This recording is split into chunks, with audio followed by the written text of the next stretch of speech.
Hai teman-teman, selamat datang di podcast kami. Gimana kabarnya nih?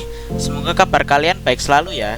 Senang sekali saya Laurentius Claudio Tani Putra dari 10 IPS 1 nomor 19 bisa menyapa teman-teman di siaran podcast kali ini. Kali ini aku nggak sendirian tapi ditemani juga dengan ketiga temanku. Ada Saya Bembino Asgandoko dari 10 MIPA 1 nomor absen 5. Saya Firenca Rindani Urvala kelas 10 IPS 1 nomor absen 10. Dan saya Nanda Dwi Sartika dari kelas 10 MIPA 2 nomor 19. Di podcast kali ini kita akan membahas apa nih? Di podcast kali ini kita akan membahas dampak pandemi terutama dalam hal pendidikan. Maka dari itu kita mengambil judul Ini Semua Karena Pandemi. Menarik banget ya. Iya nih, sekarang ini kita lagi ada di masa pandemi COVID-19. Semua kegiatan berubah total dan para masyarakat dituntut beradaptasi dengan keadaan saat ini. Iya, benar banget. Semenjak ada pandemi ini, hampir seluruh kegiatan untuk melakukan aktivitas berubah total. Karena Bapak Presiden mengambil kebijakan untuk memberlakukan sistem lockdown untuk mengurangi penyebaran virus COVID-19. Ini salah satu wewenang dari presiden dan wakil presiden, bukan kayak yang diomongin Anda tadi. Aku jelasin secara singkat ya. Jadi gini, suprastruktur politik di Indonesia terbagi menjadi beberapa lembaga negara sesuai teori Montesquieu, yaitu lembaga eksekutif, lembaga legislatif, dan lembaga yudikatif. Ada beberapa lembaga negara lain di luar ketiga lembaga negara yang sudah disebutkan, yaitu lembaga konstitutif dan lembaga eksaminatif. Keduanya juga merupakan suprastruktur politik karena ikut melaksanakan kebijakan pemerintah secara langsung dan tidak langsung. Kita akan membahas presiden dan wakil presiden. Presiden dan wakil presiden termasuk kepada lembaga eksekutif, yaitu lembaga yang menjalankan pemerintahan atau menjalankan sesuai rencana program pembangunan. Dalam UUD 1945 amandemen, presiden dan wakil presiden dipilih langsung oleh rakyat. Pemilihan presiden pertama kali diadakan tahun 2004. Dengan demikian, presiden dan wakil presiden sudah tidak lagi di bawah MPR. Kedudukan keduanya setara. Contoh kekuasaan eksekutif presiden dan wakil presiden adalah melaksanakan tugasnya menjalankan pemerintahan dan membuat kebijakan. Salah satu tugas dan wewenang presiden adalah membuat RUU untuk diajukan kepada DPR dan mengesahkannya bersama DPR. Bentar. Sebenarnya virus COVID-19 ini apa sih? Waktu itu aku sempat baca salah satu buku, tapi aku belum baca keseluruhan buku itu. Tapi dilihat dari ikhtiar dan sinopsisnya, singkatnya gini, virus corona atau COVID-19 adalah salah satu virus yang pertama kali ditemukan di daerah kota Wuhan, Cina pada akhir Desember 2019 lalu. Virus ini mampu menginfeksi sistem pernafasan manusia melalui cairan seperti tetesan. Kemudian virus ini akan terus menginfeksi jika imun tubuh lemah dan dapat berujung pada kematian. Virus ini menular dengan sangat cepat dan sudah menyebar hingga seluruh penjuru dunia, termasuk Indonesia pada awal bulan Maret 2020 dan sampai sekarang masih menyebar. Hal ini membuat para pemerintah membuat kebijakan memberlakukan lockdown untuk mencegah penyebaran.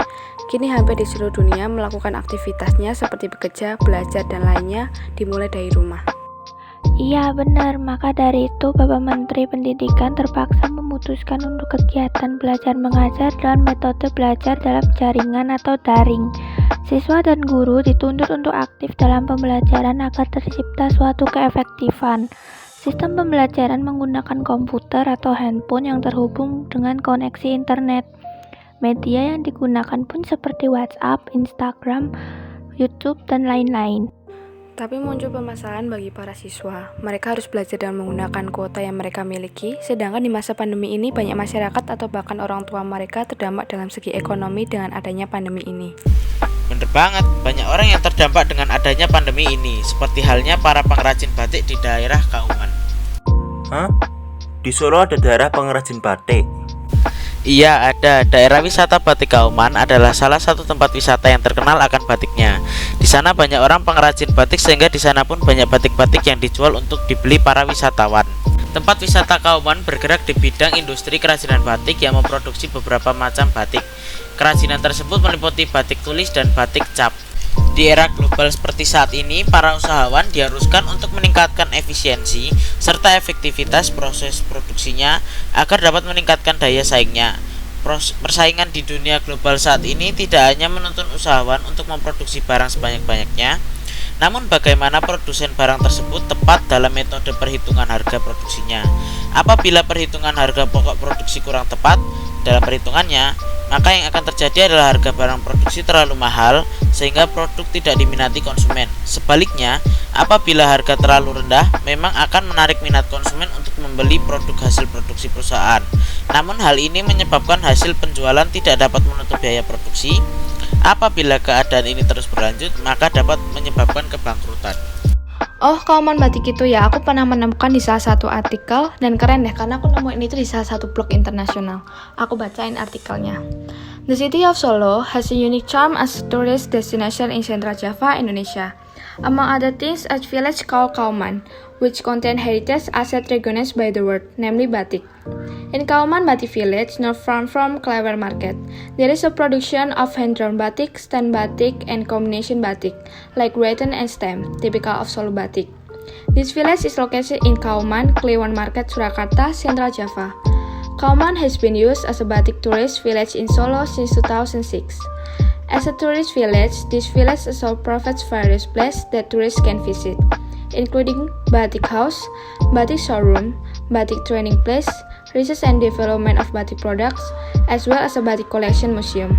According to the history of Kauman Batik Village, it used to be a settlement for the courtiers of the Kasunanan Palace by maintaining the tradition by making batik.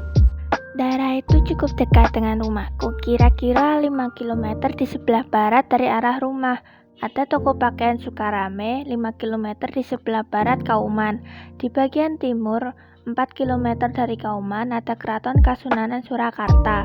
Terakhir di bagian utara 5 km dari Kauman ada Taman Kota.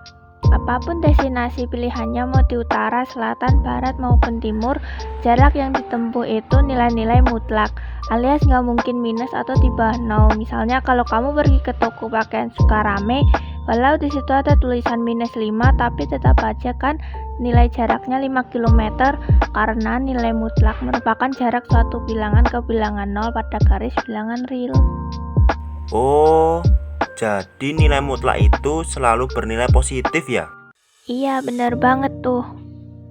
By the way, kalian pernah memperhatikan tentang pergerakan jarum pada jam dini nggak sih? Setelah aku perhatikan, mengapa jarum jam selalu melingkar beraturan di waktu yang bersamaan ya? Aku coba bantu jawab ya. Jarum jam selalu melingkar beraturan karena pada waktu yang sama, menempuh sudut yang sama. Misalnya, jarum detik menempuh 360 derajat selama 1 menit. Begitu juga dengan jarum menit dan jam. Masing-masingnya punya besaran sudut tersendiri. Kelajuan jarum detik berputar selama 60 second atau 1 menit. Semua bagian jarum detik, baik yang dekat dengan poros maupun jauh dari poros, juga berputar selama 60 second atau 1 menit. Walaupun selang waktu semua bagian jarum detik sama, yakni 60 detik, panjang lintasan yang dilalui setiap bagian jarum detik berbeda-beda. Hanya itu sih yang aku tahu. Mungkin ini juga menjadi faktornya. Bagian jarum detik yang dekat dengan poros memiliki lintasan lebih pendek. Sebaliknya, bagian jarum detik yang jauh dari poros memiliki lintasan yang lebih panjang. Namun, besarnya kecepatan putaran ketiga jarum berbeda. Karena percepatan didefinisikan sebagai besar perubahan kecepatan. Suatu perubahan arah kecepatan mengakibatkan percepatan sebagaimana juga perubahan besar kecepatan.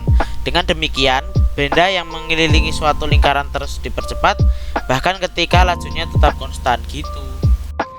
Oh, keren deh, kalian pengetahuannya cukup luas. Ngomong-ngomong, kemarin kalian tanggal 7 Oktober pada datang ke sekolah nggak? Iya, seneng banget. Akhirnya bisa datang ke sekolah. Bisa ketemu teman dan guru secara langsung. Enak juga, karena ketemu langsung, materi yang dijelasin jadi lebih jelas deh.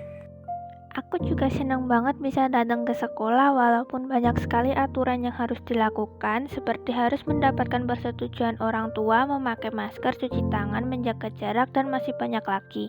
Tapi nggak apa-apa, aku tetap senang akhirnya penantian selama ini bisa tercapai. Iya, nggak apa-apa harus mengikuti beberapa aturan. Ini juga demi kebaikan bersama. Ini sudah menjadi tugas kita untuk saling menjaga satu sama lain. Semoga pandemi ini bisa segera berakhir dan semua masyarakat dapat kembali beraktivitas seperti semula. Tetapi walaupun masih online, kegiatan pembelajaran harus tetap dilaksanakan bagaimanapun caranya. Karena tanpa pendidikan yang berjalan, bangsa kita terancam mengalami gap generasi. Keadaan di mana satu ini, generasi tertinggal pengetahuan dan kompetensinya akibat dari hak pendidikan yang tidak tersampaikan. Selain itu, pendidikan dapat membentuk sikap dan karakter. Yang perlu dipahami pula adalah jati diri manusia sebagai laki-laki dan perempuan yang mempunyai kodrat fisik dan kecenderungan perasaan dan pemikiran yang berbeda. Pendidikan merupakan alat yang sangat penting untuk mencapai kesetaraan gender, hubungan antara laki-laki dan perempuan. Masih banyak dijumpai kebijakan-kebijakan pembangunan yang biasa gender dan terkesan mengabaikan peran perempuan. Itu terlihat dalam kehidupan masyarakat. Masih terdapat banyak nilai-nilai dan praktek budaya yang menghambat keadilan. Tuhan menciptakan manusia, laki-laki dan perempuan.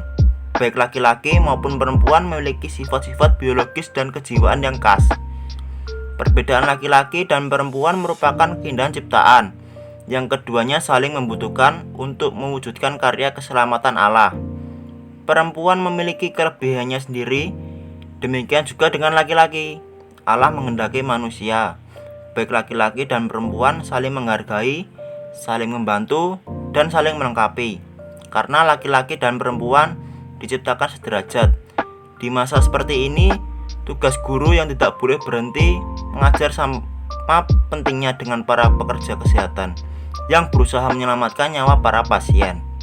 Karena para guru dan pejuang pendidikan lainnya harus menyelamatkan masa depan generasi penerus bangsa. Begitu pula pada siswa yang ikut turut berpartisipasi penuh dalam pembelajaran daring dan tetap mengikuti protokol kesehatan agar pendidikan dan kesehatan dapat terjaga. Iya betul, kita harus tetap semangat walaupun keadaannya seperti ini. By the way, nggak kerasa ya ternyata kita udah ngobrol sejauh ini. Terima kasih yang sudah mendengarkan sampai akhir. Semoga podcast ini bisa membangun semangat pada anak muda agar selalu semangat dalam mencari ilmu dalam segala keadaan. Sampai jumpa lagi.